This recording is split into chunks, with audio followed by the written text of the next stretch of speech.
Petrov Stanislav was a Soviet Air Force commander. He was in charge of a forward base that was responsible for monitoring the skies to make sure that we weren't nuking them. Well, they had a brand new system installed, and one night they get a blip on the radar. And Stanislav says, no, ignore it, it's fine, it's just a glitch. If the Americans were gonna bomb us, they wouldn't just hit us with one bomb, they'd throw everything they have at us. Well, not shortly thereafter, the radar screen fills up entirely full of blips. They look like they're missiles coming from us.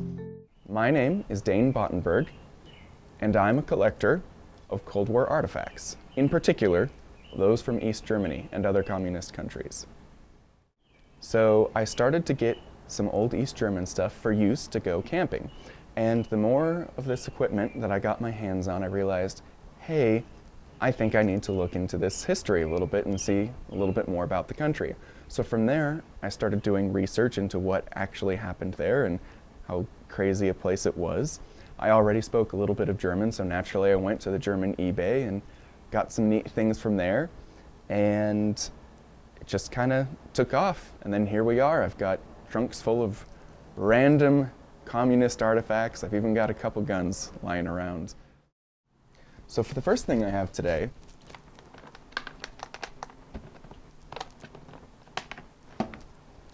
is this, my Cold War East German Makarov. This one in particular was made in 1962 and is in absolutely flawless condition and is absolutely the pinnacle of my collection because of how flawless it is.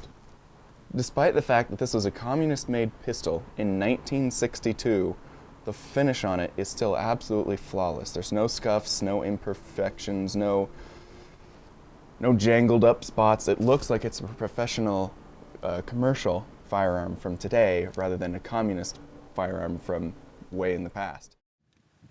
I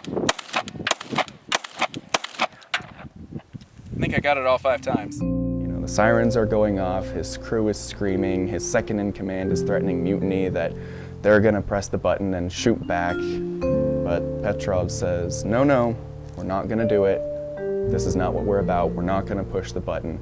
And as it turns out, their brand new system was having a major malfunction, and there never were any missiles. So I also have the P1 today. This is the West German sidearm.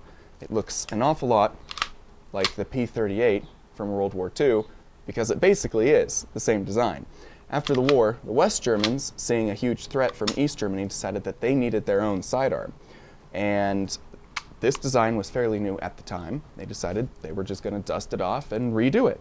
So they made a couple changes, noting the hex bolt here that's reinforcing the aluminum frame, because these pistols incorporated an aluminum frame rather than a steel frame like the Wehrmacht model did.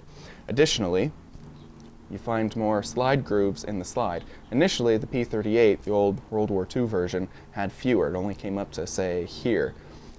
But the Germans eventually figured out that more slide grooves are better. Better traction allows you to have more accuracy and being able to grab your slide and pull it back.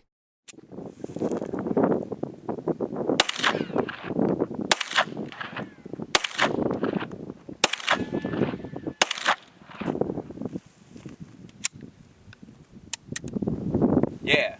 It's such a pretty gun. Ah. Just look at it. Oh, it's like it was supposed to be James Bond's gun for like a day, and they changed their mind and gave him a PPK instead. But still, it's pretty. Come on. I might just be crazy though. No. So this guy could have the power to have basically ended the world by starting a nuclear war based upon a glitch. But he trusted his judgment that it wasn't actually going to happen, and he was right. Now to this day, he's received an award for it, but at the time, the Soviets, on the first day, the Soviets gave him a big old medal saying, "Thank you for not ending the world, that was great." Then realizing that this was only prevented based upon human judgment, their brand new top-of-the-line system was the thing that failed. They had to silence him. So they didn't kill him, but they demoted him and then threw him up into some Arctic base and he never did anything for the rest of his life. It's instances like that that keep me interested in understanding the importance of the Cold War. Again, nobody died, and that's a good thing. That's a really good thing, because it wouldn't have been a handful of people who died. It would have been basically all of us. So, Cold War, interesting time.